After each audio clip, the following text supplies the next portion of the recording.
క్షేమం కోరి ఈ తప్పు చేయాల్సి వస్తుంది. కానీ బావని ఈ కుటుంబం నుంచి విడదీసి వేరు కాపురం పెట్టించాలనే ఉద్దేశం లేదు. భగవంతుడా, తప్పో ఒప్పో తోచింది చేస్తున్నా, క్షమించు. ఏంటి స్వర్ణ, ఏంటి ఆలోచిస్తున్నావు? ఆలోచించడం లేదు బావా, ఆనందపడుతున్నా. మైమరిచిపోతారంటారే, అది మీరు నా మాటకిచ్చిన విలువకు, చూపించే ప్రేమకు మురిసిపోతున్నాను. బావా, నిన్ను చాలా ఇబ్బంది పెడుతున్నాను కదా? చచ్చా, అదేం లేదు. గ్రానీకి చెప్పకుండా చేసిన పనిని ఫీల్ అవుతున్నావా? నువ్వు ఫోన్ చేసినప్పుడే ఆవిడికి చాదస్తం ముదురుతోంది అన్నానుగా, ఎందుకు ఫీల్ అవుతాను? నేను మన బాబుతో కలిసి పూర్తిగా ప్రేమ పంచుకోలేకపోతున్నామని ఇలా ఆలోచించాల్సి వచ్చింది బావా. నీ ఆలోచన కరెక్టే అన్నాను కదా స్వర్ణ, అందుకేగా విల్లా బుక్ చేసింది.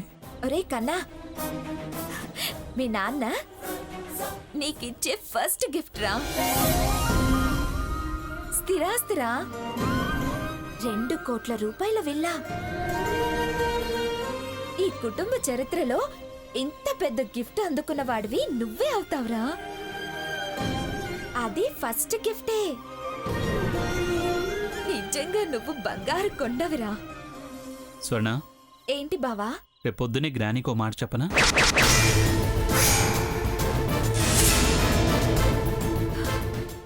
ఏంటి, అమ్మమ్మకు చెప్తారా?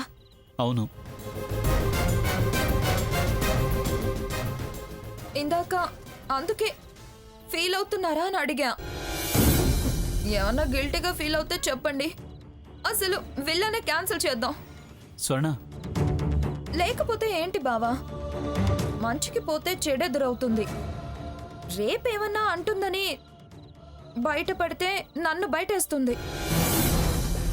నా మనవడు అమాయకుడు, ఇదే వాడికి నోరు పోసి ఇల్లు కొనిపించింది గయ్యాలది, స్వార్థంతో చేసింది, పిచ్చాన్ని చేసి ఆడిస్తుంది, దాని ఇష్టాన్ని కదా ఆడుతుందని నన్ను 10 మందిలో కడిగి పారేస్తుంది.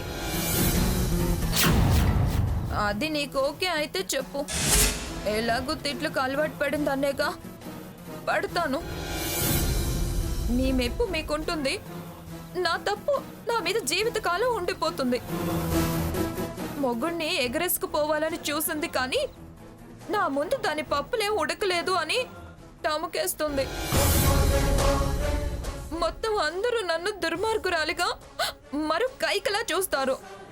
అది కాదు స్వర్ణ, కనీసం ఒక మాట చెప్పనన్నా చెప్పలేదు, అంతా కానిదాన్నయ్యానా? కాదంటాననుకున్నావా అంటే? ఇప్పుడు చెప్పిన తర్వాత తెలిసినా అదేగా అనేది.